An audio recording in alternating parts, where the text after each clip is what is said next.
They thought she was a domestic accessory, a relic whose greatest skill was planning a party. They forgot she used to be a weapon.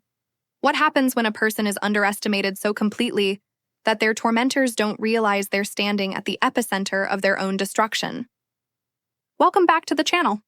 If you believe that revenge is a dish best served cold, make sure to like and share this video, and subscribe for more stories of calculated justice. And trust me, you will want to stay until the very end to witness the final, face-to-face confrontation, where one single piece of paper reveals a truth more devastating than any corporate collapse. Let's begin. He held up that shirt for everyone to see, thinking he was exposing me as a joke. But I wasn't a wife anymore. For the past 365 days, I had been a journalist, and my story, his story, was set to publish the second my heel crossed that doorway. It's funny, the things you notice in a moment of absolute clarity. The moment when the architecture of your life, a structure you spent 20 years building, reveals itself to be nothing more than a facade. I wasn't looking at my husband, Mark, as he stood there, basking in the glow of his own cruelty. I wasn't looking at the cheap, glittering letters on the t-shirt he held aloft. Divorced and free. I was looking at the reflections in the floor-to-ceiling windows behind him. 100 distorted versions of our friends. Our colleagues, all roaring with laughter. A sea of smiling sharks. And in that sea, I saw her. Eleanor. His COO, his work wife. Standing beside him, not touching, but connected by an invisible, triumphant current. There was a smirk on her face. Not a smile, a smirk. It was the expression of someone who has just watched their final chess piece slide perfectly into place. Checkmate. They thought the game was over. What they couldn't possibly comprehend, not in a million years, was that their game was just a single move and a much larger one. A game they didn't even know they were playing. My internal monologue was calm, frighteningly calm. They're laughing, I thought.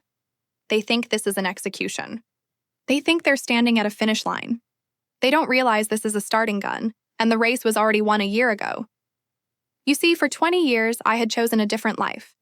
I was Jessica the journalist, the woman who could dismantle a career with a single, perfectly placed question. I was relentless. I was a weapon. But I met Mark, and I wanted to build something for a change. I traded the newsroom for a nursery, the pursuit of truth for the pursuit of a quiet, happy life. The weapon went into storage. The edges were softened by PTA meetings, family vacations, the meticulous management of household budgets. And over those 2 decades, he forgot. He and Eleanor and all those laughing faces in the window. They began to see me not as the woman I had been, but as a domestic accessory to his success. A relic. The chairwoman of the social committee. That was their little nickname for me. A cruel, deliberate jab designed to remind me that the formidable intellect I once possessed had been reduced to planning this very party. The injustice wasn't just this one moment. It was never just the affair. It was the slow, methodical campaign of psychological erasure that led to it. It was years of dinner parties where Mark and Eleanor would discuss complex market strategies, exchanging knowing glances over my head, only to turn to me with a patronizing smile and ask if I needed help clearing the plates. It was the gaslighting, the quiet drives home where he'd tell me I was being too sensitive when I tried to voice the ache of being invisible in my own life. They didn't just steal my marriage. They stole my identity. They attempted to erase my past. He didn't just betray me. He mistook my choice to be a mother for an inability to be anything else. And that fundamental underestimation was the crack in his armor, the one fatal flaw in their otherwise perfect fortress of arrogance. So as he stood there, presenting this cheap t-shirt like a trophy, I didn't cry. I didn't scream. I didn't give them the satisfaction of a single tear. I just watched. It's a habit I never lost from the newsroom. While others talk, you watch.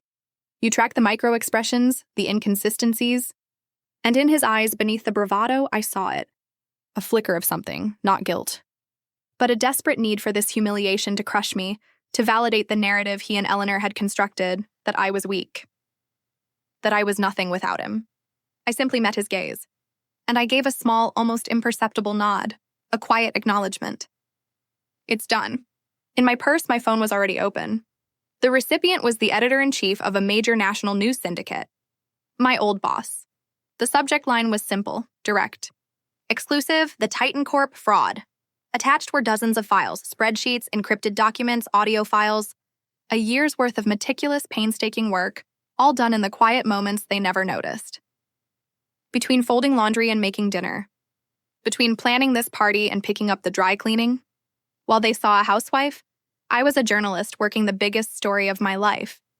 He thinks my world ends tonight, I thought, my thumb hovering over the glass. He's right. This world of dinners and deception, of being unseen. But his world ends in the next 10 minutes. The moment I walk out that door. The moment I hit send. The laughter in the room died, just for a second. The sudden noise, a crack in their perfect, curated celebration. In that silence I turned, I didn't run. I walked, deliberately, each step an act of defiance. The audience parted for me, their stunned faces a blur. I could feel Mark's eyes on my back, a prickle of confusion starting to pierce through his smugness. He expected tears. He expected a scene. He did not expect this. Precision. This control. The elevator ride down from the glittering event space was silent, cold. The air inside the mirrored box smelled of expensive perfume and quiet desperation. As the door slid open into the minimalist lobby, all glass and marble, I finally looked at my phone. My thumb, which had been hovering, finally came down. Sent. 1 hour later, I was home. Or rather, the place that had been my home. Every surface was cold to the touch. It was a house designed by an architect who confused sterility with style. A house for display, not for living. It was their world. Not mine, not anymore. I moved through the rooms with a deceptive calm. Not like a woman whose life had just been detonated, but like an agent securing a scene before extraction. I packed one small, efficient bag, toothbrush, laptop, a change of clothes, the original framed copy of the first story I ever broke, and the stock certificate, the one I'd almost forgotten about. My silver bullet, he would have expected hysterics. Panicked calls to friends who had already chosen a side, a desperate, tearful confrontation. He wouldn't even notice I was gone until morning, too consumed by his victory lap, too drunk on Eleanor's admiration. Let him celebrate. The machine was already running. The truth was no longer a private document on my server. It was an active story, assigned to a team of the best investigative reporters in the country. The first domino had been pushed. I didn't look back as I closed the door for the last time. There was nothing there for me. The home, the marriage, the life I thought I had. It was a ghost. A phantom limb that had been aching for years. Tonight, it was finally amputated. The drive wasn't long. To a modest, clean apartment building in a part of the city he would never visit. A place I'd secured months ago. The first withdrawal from the account he never knew existed. Years ago, back when my byline still meant something, I wrote a story that saved a brilliant, struggling cybersecurity engineer from a patent troll who was trying to bleed him dry. He was grateful. He insisted on giving me a small, early stake in the little startup he was building out of his garage. I took the certificate, thanked him, and tucked it away in a file, forgetting about it for almost 15 years. That little startup wasn't so little anymore. It was now a global leader in digital forensics and data security, and my forgotten little stake. It had become a fortune, enough for complete financial independence, enough to fund this war. But more important than the money was the debt. The founder, the engineer I'd saved, never forgot. When I called him a year ago, there were no questions. Just a simple, "What do you need, Jess?"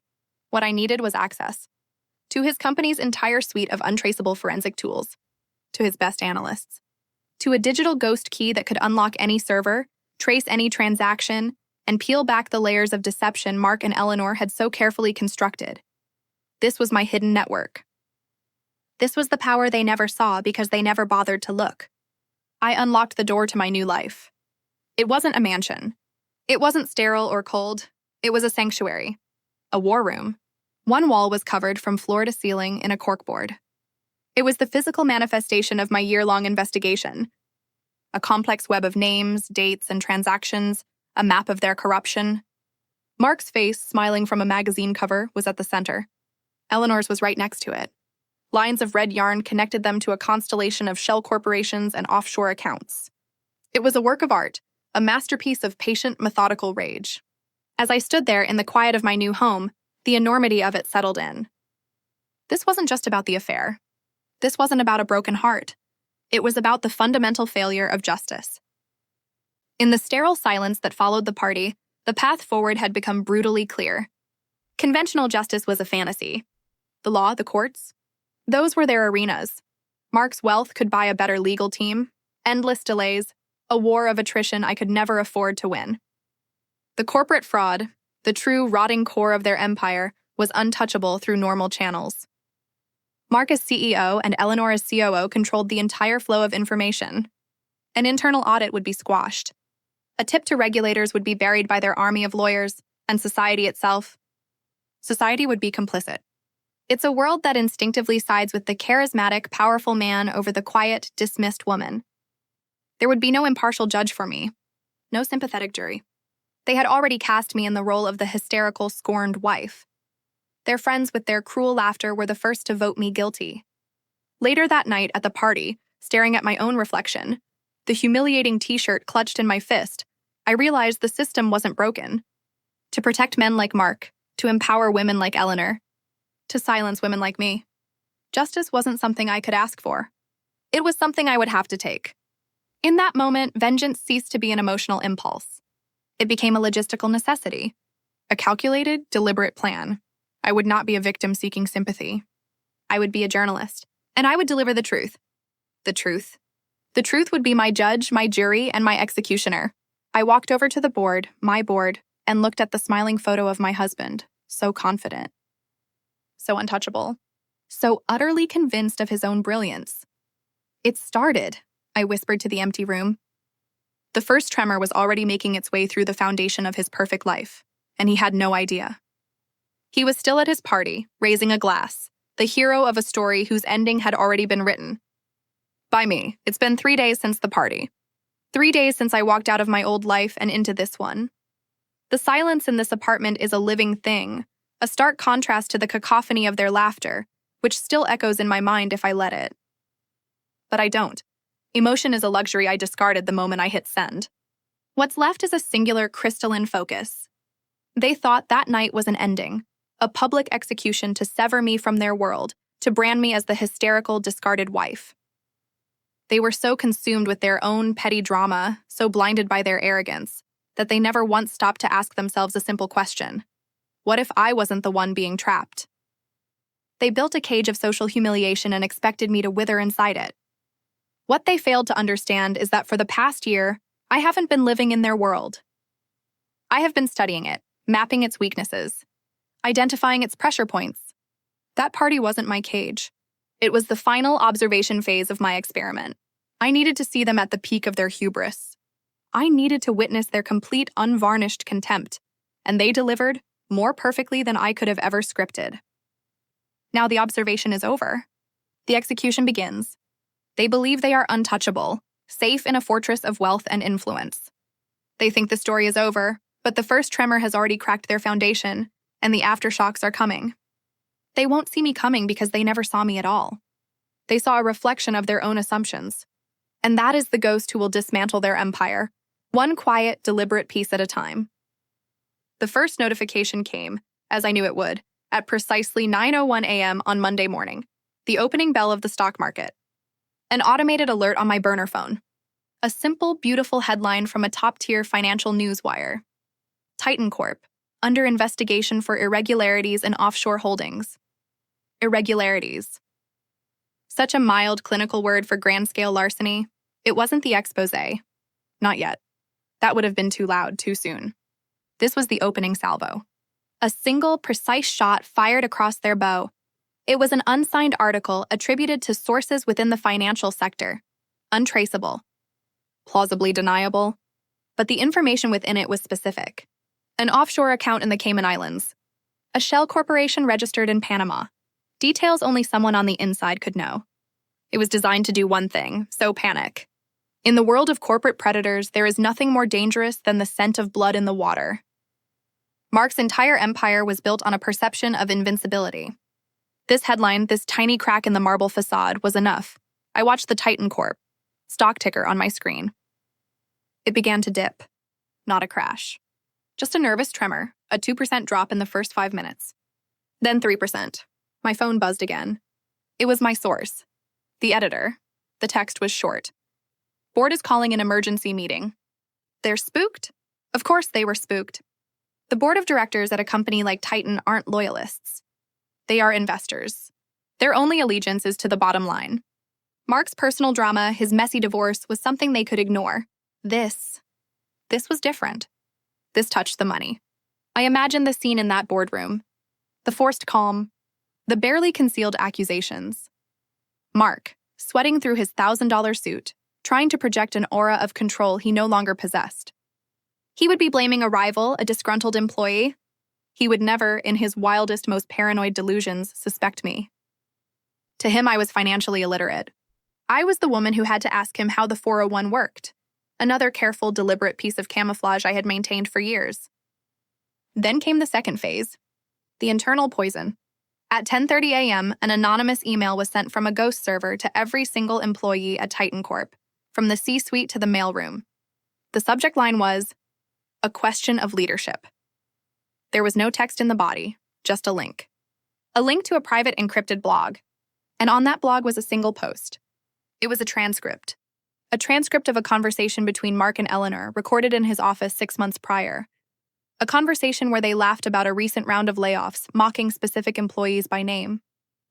A conversation where they detailed their plan to divert the money saved from the pension fund cuts into their own discretionary bonus pool. The recording was my first major breakthrough. Mark had a state-of-the-art security system in his office. But he was arrogant. He used a cheap, off-the-shelf smart speaker for his music. A device that was, to my cybersecurity contact, as easy to compromise as a child's toy. For 6 months, that speaker had been my ears inside their sanctuary. The effect inside the company would be instantaneous and catastrophic. It wouldn't be a loud rebellion. It would be a quiet, seething collapse of morale. Every employee who had lost a colleague, every person who had been told their pension was being cut for the health of the company, would read that transcript and feel the cold, hard reality of the betrayal. Their loyalty, their trust in Mark's leadership, evaporated. This was never just about the money they were stealing. It was about the contempt, the utter disdainful contempt they had for the very people whose labor built their kingdom. They saw their employees as numbers on a spreadsheet, as pawns to be sacrificed. The same way they saw me. By noon, the stock was down 8%. The financial news channels were buzzing. The initial report was no longer an isolated incident. It was now connected to a rumored internal revolt at Titan Corp. The narrative was taking shape. His narrative was being erased, and mine was being written over it. And then I targeted Eleanor. Eleanor's power was derived from a carefully cultivated image of ruthless competence. She was the ice queen, the brilliant, unflappable COO who had sacrificed everything for her career. Her past was a black box. She had scrubbed her digital footprint clean when she joined Titan, but you can never truly erase anything from the internet. You can only hide it. My forensic team didn't just find the breadcrumbs she'd left behind. They unearthed the entire loaf. Years before she was Eleanor, the corporate titan, she was Ellie, a party girl with a penchant for documenting every sordid detail of her life on a long-forgotten social media profile. The photos were unflattering. Not just youthful indiscretions, but images that directly contradicted the self-made woman narrative she had so carefully constructed. Photos of her with the very trust fund benefactor she claimed to have never met, the one who had secretly bankrolled her first failed startup, a startup she had conveniently omitted from her resume. At 1 p.m., a dossier containing this information, complete with screenshots, dates, and direct links, was anonymously emailed to the foremost influential and cattiest gossip columnists in the city. The subject, Eleanor Vance, the real story. It was about dismantling her armor. Her authority was built on a lie of meritocracy. By exposing that lie, I wasn't just attacking her character. I was attacking the foundation of her power within the company.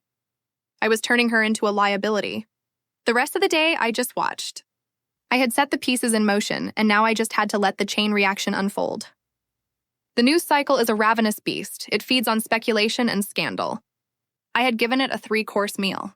By the end of the trading day, Titan Corp stock had plummeted by 15%. A catastrophic loss in value, triggered not by a market crash, but by a whisper campaign. Mark and Eleanor were trapped. They couldn't issue a denial without confirming the existence of the offshore accounts. They couldn't address the internal email without acknowledging the pension fund scheme. They were paralyzed. That evening, I got another text from my editor. First board member just resigned. citing personal health reasons. I smiled. The first rat leaving the sinking ship. His name was Arthur, a pompous, self-righteous man who had always looked at me with a mixture of pity and disdain at corporate functions. I had done a deep dive on him as well. It turned out dear Arthur had a gambling problem, and he'd been quietly using his position on the board to secure loans against his Titan stock. With the price collapsing, he was facing a margin call he couldn't possibly meet. He wasn't resigning for his health. He was running for his life. You see, the thing about a house of cards is that you don't have to knock down the whole thing. You just have to remove one or two key supports. The rest of it will come down on its own. The next few days were a blur of escalating chaos for them, and quiet, methodical observation for me. The gossip columns published their pieces on Eleanor. They were vicious. Her carefully constructed image was shattered overnight.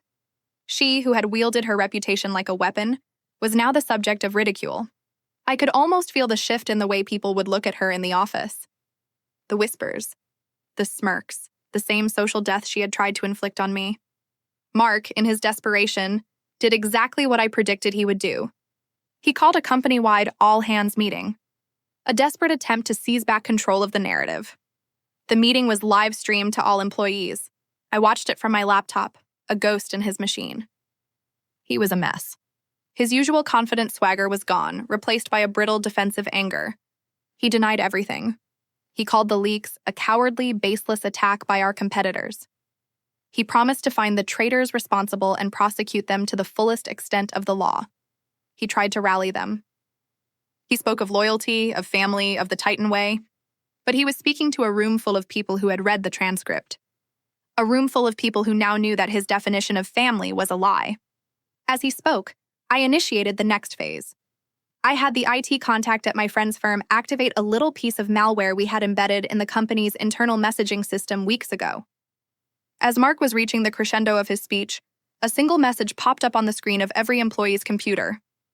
It was a simple, anonymous poll. Do you believe him?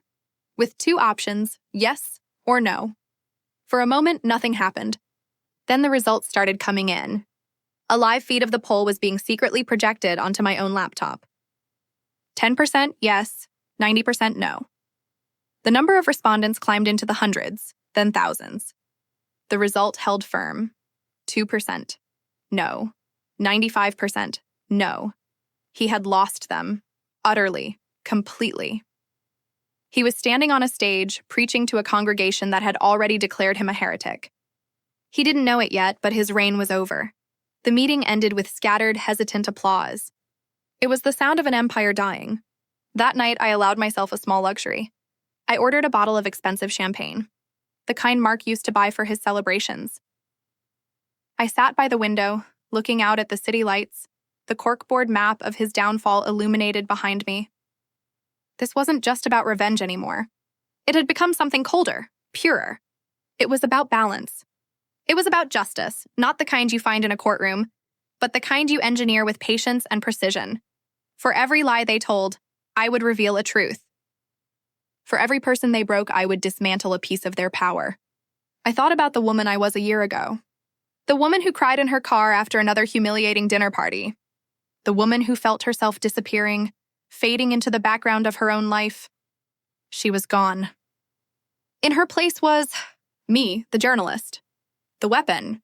The woman who had traded a quiet life for a quiet war, and the war was far from over. This was just the beginning. The public humiliation, the financial chaos, that was just to soften the beachhead. The real assault, the one that would salt the earth of their careers forever, was yet to come. The full story.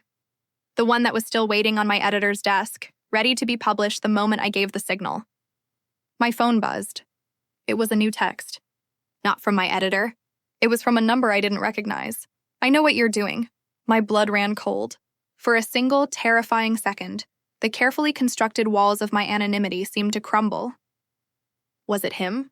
Had he figured it out? No, impossible. He wasn't that smart. This was something else. A loose end. An unforeseen variable. Another text came through. Don't stop. And then a third. He destroyed my father. Finish it. I stared at the messages, my mind racing. I cross-referenced the number with the database of laid-off employees. I found a match. A young man in the accounting department. His father had been the CFO of a smaller company Mark had acquired and ruthlessly dismantled a decade ago. The man had been forced into early retirement, his reputation ruined. I had an ally inside the walls, a ghost I didn't even know existed. The game had changed. I wasn't just an outside attacker anymore. I had an asset on the inside. Mark and Eleanor weren't just fighting a phantom.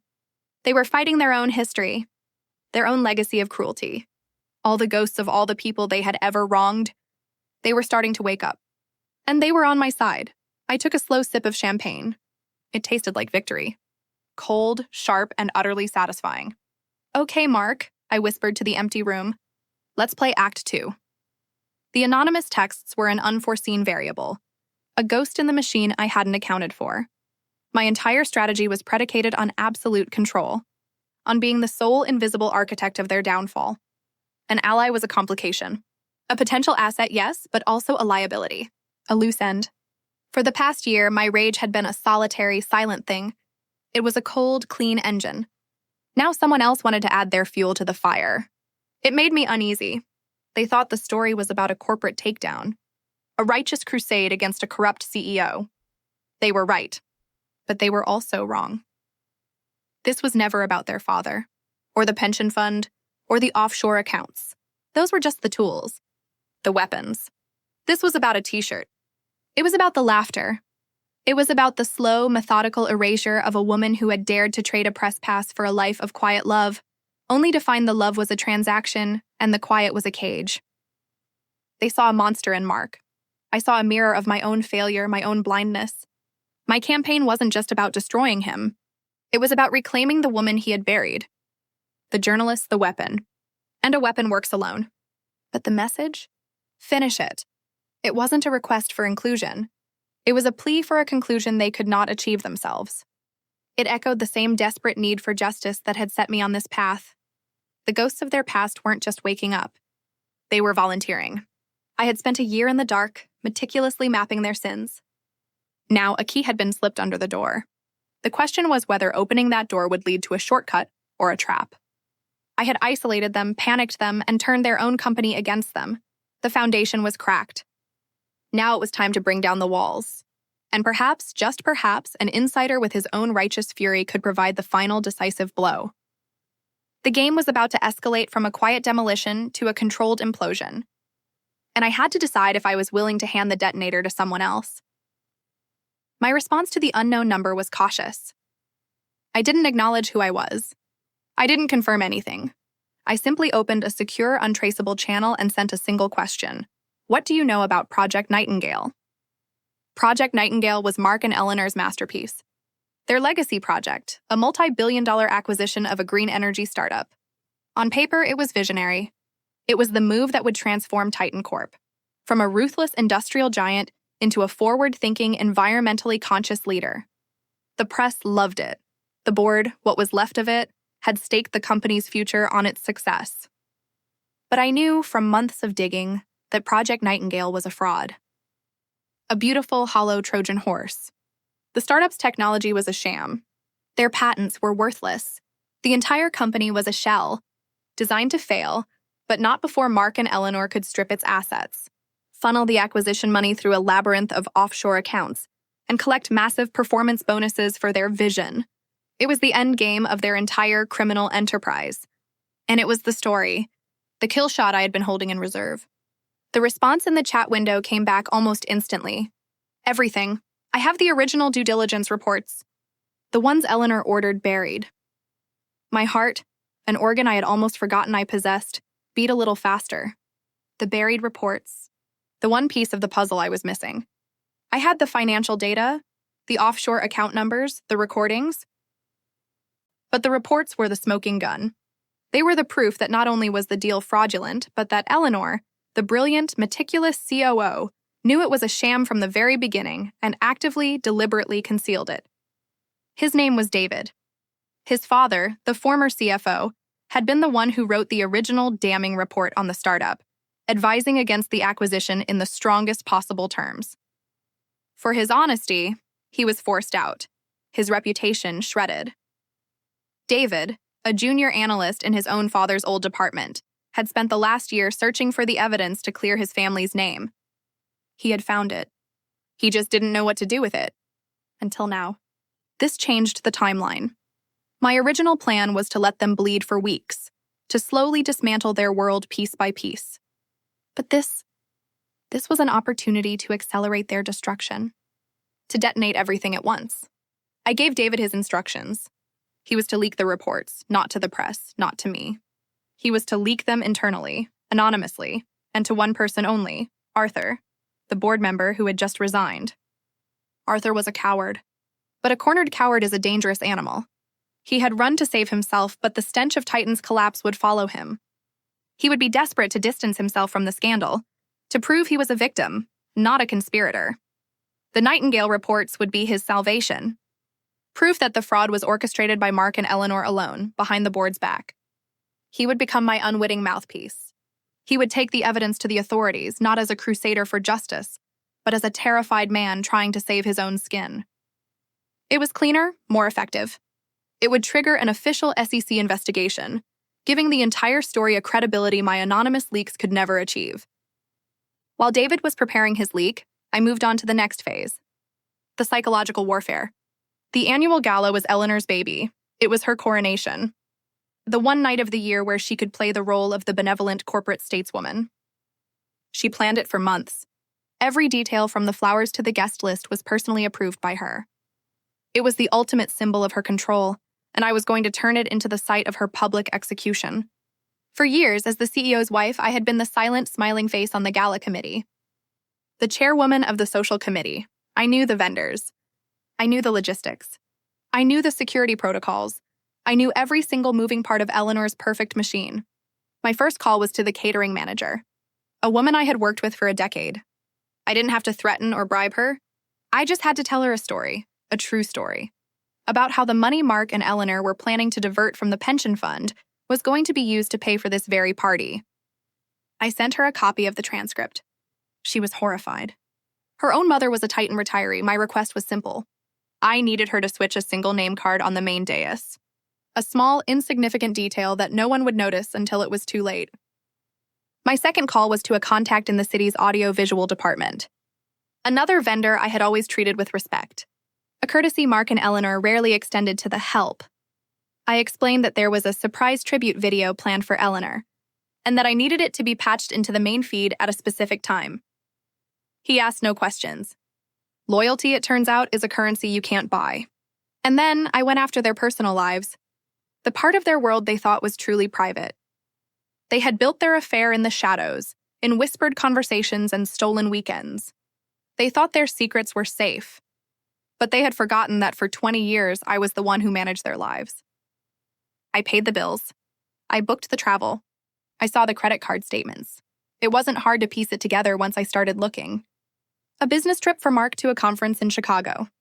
A spa weekend for Eleanor in the same city on the same dates. 2 separate hotel bills, both with charges for room service for 2.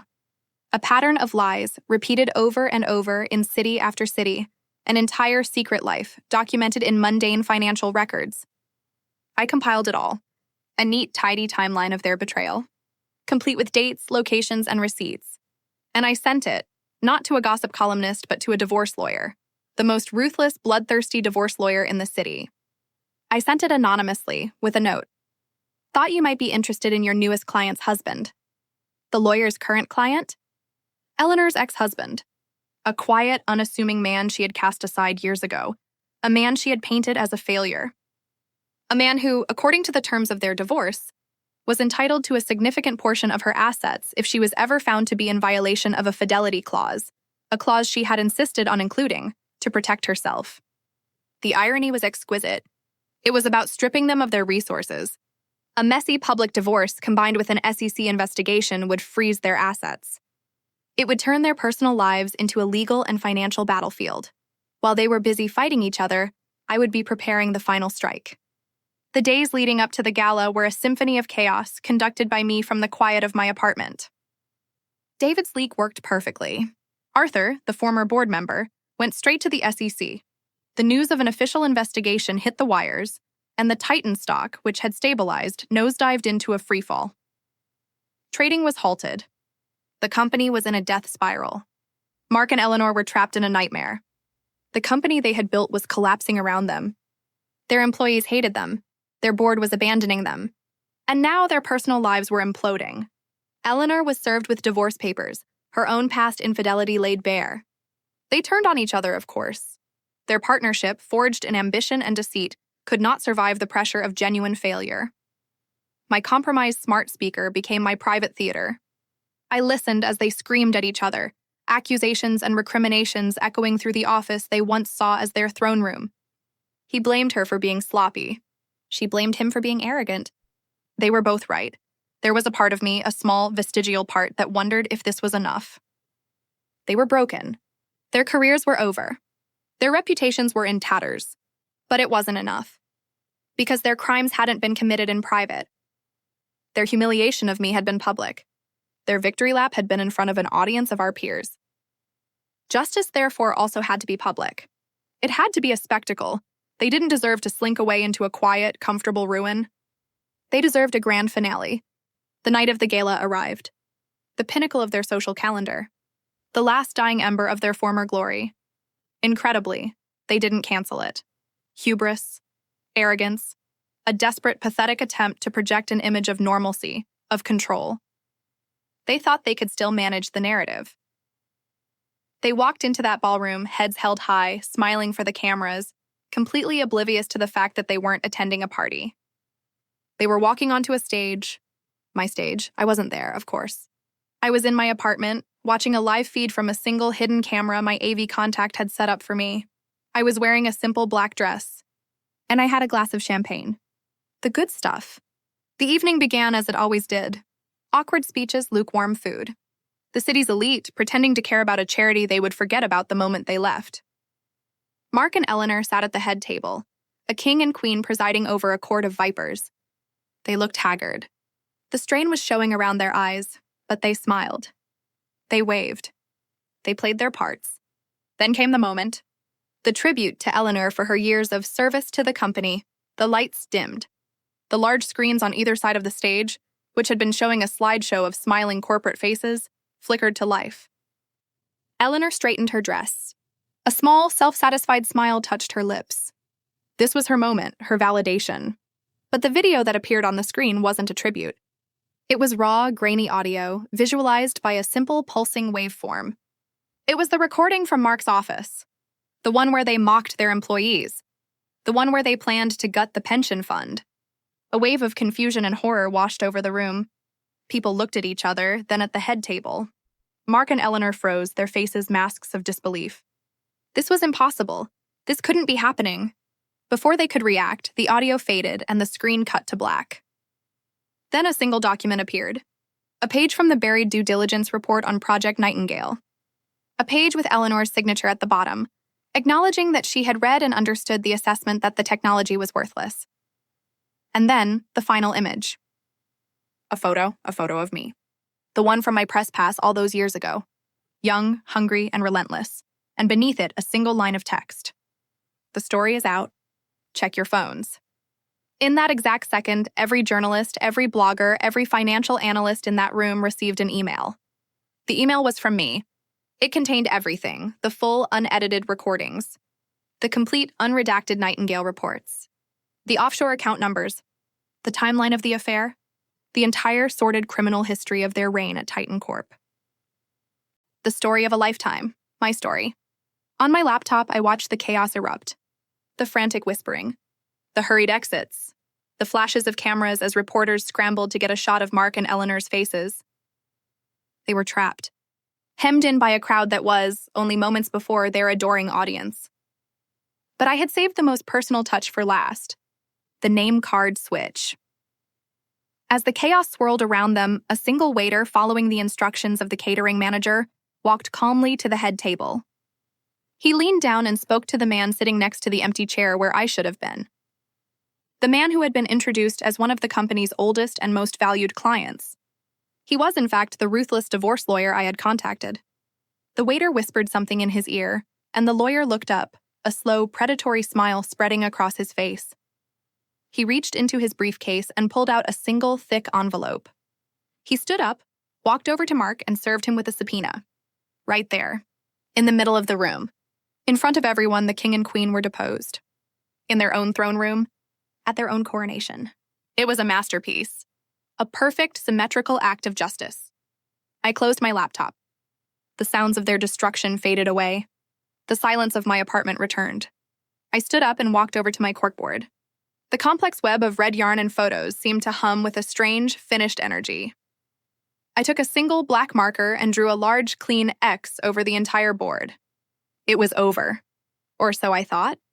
The public battle was won. But there was one last ghost to confront, my own. The woman I had been for 20 years. The woman who had loved him. The woman who had built a life with him. Destroying the CEO was a logistical problem. But what do you do with the memory of the husband? What do you do with the ache of 2 decades of shared history, even if that history was built on a foundation of lies? The world saw a corporate takedown. But I was left alone in a quiet room, with the phantom limb of a life that was no longer mine. The war was over, but the peace was a silence I didn't yet know how to fill. The gala was a masterpiece. A perfect, symmetrical act of public justice. I watched on my laptop as their kingdom crumbled in a single night, the frantic flashes of cameras serving as strobe lights at their funeral. I had orchestrated every note of their downfall, from the first tremor of a financial leak to the final, operatic crescendo of public humiliation. Mark and Eleanor, the king and queen of their sterile corporate world, were deposed in their own throne room, served with the consequences of their arrogance in front of the very audience they sought to impress. Their empire was ash. Their partnership, a ruin of mutual hatred. Their futures, a wasteland of litigation and disgrace. I closed the laptop, and the sounds of their world ending were replaced by the profound silence of my apartment. The war was won. Every objective met, every enemy neutralized. I stood before my corkboard, the intricate map of my campaign, and felt the quiet, grim satisfaction of a job well done. But as the days turned into a week, the silence in the apartment began to change. It was no longer the quiet of a command center, but the emptiness of a battlefield after the fighting has stopped. The adrenaline faded, and in its place, a strange, hollow echo remained. I had destroyed the monster he had become, but I was still haunted by the ghost of the husband I had loved. The public victory felt incomplete. It was a perfectly executed strategy, but it hadn't silenced the whisper of 20 years of shared history. I realized then that the final act of this play couldn't be won with leaks and lawsuits. It required one last, face-to-face confrontation. Not with the CEO, but with the man. I had to look him in the eye and watch the last vestiges of the life we built together turn to dust. Only then would the war truly be over. It took 2 weeks. 2 weeks of a media firestorm that I watched with the detached interest of a meteorologist tracking a hurricane she had predicted. His assets were frozen. He was forced to resign in disgrace. Eleanor had disappeared completely, her name now a byword for corporate scandal. He was alone, radioactive, and drowning. And then he called. His voice was unrecognizable. The booming, confident baritone that once commanded boardrooms was gone, replaced by a thin, reedy rasp. It was the voice of a man who had been hollowed out. He didn't yell. He didn't accuse. He pleaded. He wanted to meet. He said he needed to understand. Understand. The same word he used when he couldn't figure out why I was upset he'd missed our anniversary for a work dinner with Eleanor. The word of a narcissist who cannot comprehend a reality that does not revolve around his own desires. He didn't want understanding. He wanted absolution, or failing that, a target for his rage. He would get neither. I agreed to meet. But on my terms. My territory. I chose a small, anonymous coffee shop in a neighborhood we had never lived in, a place utterly devoid of shared memories. It was a blank slate, a sterile environment for a final clinical procedure. I arrived early. I chose a table in the corner, a hardback chair. I was not there to get comfortable. I was a journalist arriving for my final interview. The subject, the death of my own life. He walked in, and for a moment, I felt a flicker of something, not pity. A clinical recognition of the totality of his destruction. The arrogance was gone. The easy charm, the casual power he wore like a cologne. It had all evaporated. He looked small, defeated. He sat down opposite me, fumbling with a sugar packet, unable to meet my eyes. "Jess," he started, his voice cracking. I don't know what to say. Then don't say anything, I replied, my voice even, calm. I have some questions for you. He looked up, startled. He expected tears, hysteria, a screaming match. He expected the woman he thought he had married. He did not expect the reporter. He tried to talk. He launched into a pathetic, rambling monologue. It was all there, the excuses, the justifications. The pressure of the job, the loneliness at the top. He painted Eleanor as a predator, a calculating manipulator who had taken advantage of him. He tried to invoke our history, the good years, the memories he had so thoroughly desecrated. It was a desperate final attempt to gaslight me. To rewrite history, I let him talk. I let him spin his web of self-pity until he had exhausted himself. I just watched him, my expression unreadable. When he finally trailed off into a choked silence, I leaned forward slightly. On August 14th of last year, I began, my voice quiet but carrying the unnerving clarity of absolute truth. You authorized a wire transfer of $2 million from a subsidiary holding account to a shell corporation in the Cayman Islands. Is that correct? He recoiled as if I had struck him. How did you? The question isn't how I know. I cut him off. The question is it correct? He stammered, his face pale. It was a standard corporate transaction. Was it standard practice to list the beneficiary of that transaction as a company whose sole director was Eleanor's maiden name? Silence. I continued, my voice never rising, never wavering. I walked him through it all. The dates of the secret meetings. The exact wording of the clauses in the Nightingale report he had ordered buried. The names of the employees they had mocked in his office. I laid the entire conspiracy at his feet, not as an accusation, but as a series of established, verifiable facts. With every question, another piece of his delusion crumbled. He was not a victim. He was not a man who made a mistake. He was a common criminal. A cheap, predictable con man. Finally, after I had stripped away every last one of his lies, I asked the only question that truly mattered to me. The question that this entire war had been fought to answer. He stared at me, genuinely confused. After everything, the SEC investigation, the corporate espionage, the financial ruin, that was what I wanted to know about. A cheap, stupid joke. Why? I pressed on, my voice losing its clinical edge for the first time, replaced by a cold, hard anger. The affair, the lies, the theft. I almost could have understood that. That's just greed. But the party, that shirt, that public, deliberate, gleeful humiliation, you had already won. You had the company, you had her. Why did you need to do that? He looked down at his hands. And in that moment, the last vestiges of the powerful CEO vanished, and I saw only the pathetic, insecure man he had always been underneath. Because, he whispered, his voice barely audible, as long as you were still, you, the brilliant Jess, the one everyone respected, then what I did was monstrous. He finally looked at me, his eyes filled with a desperate, pleading honesty. I had to make you small. I had to make you a joke. Because if you were a joke, then leaving you wasn't a tragedy, it was an upgrade. I needed everyone to see you as nothing, so I wouldn't have to see myself as the villain. And there it was. The truth. The rotten, pathetic core of it all. It was never about me. It was about him. His weakness. His bottomless, pathetic ego. He didn't just betray me. He tried to erase me, to rewrite my entire identity, all to soothe his own fragile conscience. In that instant, the ghost died. The last bit of love, of shared history, of lingering grief. It vanished. It was replaced by a profound, cleansing indifference. He wasn't a monster. He was just a void. A man whose entire life was a performance for an audience of his own insecurities. I reached into my bag and placed a single folded document on the table between us. Do you know what this is? I asked. He shook his head, looking at the paper with bleary, uninterested eyes. 15 years ago, I wrote a story that saved a young engineer from a patent troll. He was grateful. He gave me an early stake in his little startup. I put it in a file and forgot about it. I unfolded the certificate. That startup is now one of the largest cybersecurity firms in the world, I said, my voice calm and steady. This piece of paper is worth more than Titan Corp. Ever was, even before you ran it into the ground. His face collapsed. It was the single most satisfying expression I have ever witnessed.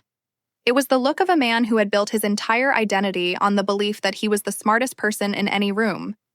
suddenly realizing he had been playing checkers while his opponent was playing a game he couldn't even comprehend. He had stolen millions, and I had been a billionaire all along. He had fought a war over a pile of dirt, never realizing I owned the entire continent.